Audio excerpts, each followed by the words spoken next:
ഇന്നത്തെ റെസിപ്പി കുട്ടികൾക്കൊക്കെ ഇഷ്ടമാവുന്ന ഒരു പാൻ കേക്കാണ്. ബീട്രൂട്ട് വെച്ചിട്ടാണ് ഈ പാൻ കേക്ക് ഉണ്ടാക്കുന്നത്. അപ്പോൾ ഇതെങ്ങനെയാണ് ഉണ്ടാക്കുന്നതെന്ന് നമുക്കൊന്ന് നോക്കിയാലോ. ഒരു ചെറിയ ബീട്രൂട്ട് ഇതുപോലെ ചെറുതായി അരിഞ്ഞ് മിക്സിയുടെ ജാറിലേക്ക് ഇട്ട് കൊടുക്കാം. ഒരു മുട്ട കൂടി ഇതിലേക്ക് പൊട്ടിച്ചൊഴിക്കാം. ഒരു ചെറുപ്പഴം കൂടെ ഇതിലേക്ക് തൊലി കളഞ്ഞ് ഇട്ട് കൊടുക്കാം. 2 ടേബിൾ സ്പൂൺ ഓട്സും 2 ടേബിൾ സ്പൂൺ മൈദയും കൂടെ ഇതിലേക്ക് ചേർത്ത് കൊടുക്കാം. ഇനി ആവശ്യത്തിനുള്ള പഞ്ചസാര ചേർക്കാം. അത് ഓരോരുത്തരുടെ ആവശ്യത്തിനനുസരിച്ച് ചേർത്ത് കൊടുക്കാം.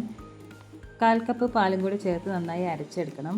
ഇതിപ്പോൾ അരച്ചെടുത്തിട്ട് ഇതിലേക്ക് 1 ടീസ്പൂൺ വാനില എസൻസ് കൂടി ചേർത്ത് കൊടുക്കാം. ഇനി ഒരു ബൗളിലേക്ക് മാറ്റാം. ഇനി ഓരോരോ പാൻ കേക്കായി ചുട്ടെടുക്കാം.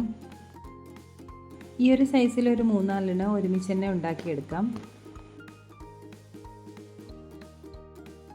പാനിൽ ഒഴിച്ച് കുറച്ച് കഴിഞ്ഞതിന് ശേഷം ഇതിലെ ഹോൾസ് ഇതുപോലെ വന്ന് തുടങ്ങും.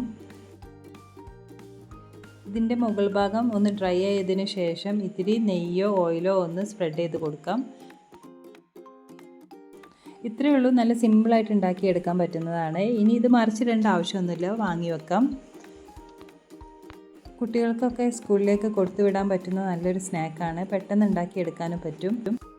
ബീട്രൂട്ട് ഇഷ്ടമില്ലാത്ത കുട്ടികളെ ബീട്രൂട്ടൊക്കെ കഴിപ്പിക്കാൻ പറ്റിയൊരു സ്നാക്കാണ്. അപ്പോൾ അടുത്തൊരു വീഡിയോ നല്ല റെസിപ്പിയുമായിട്ട് വീണ്ടും കാണാം. ബൈ.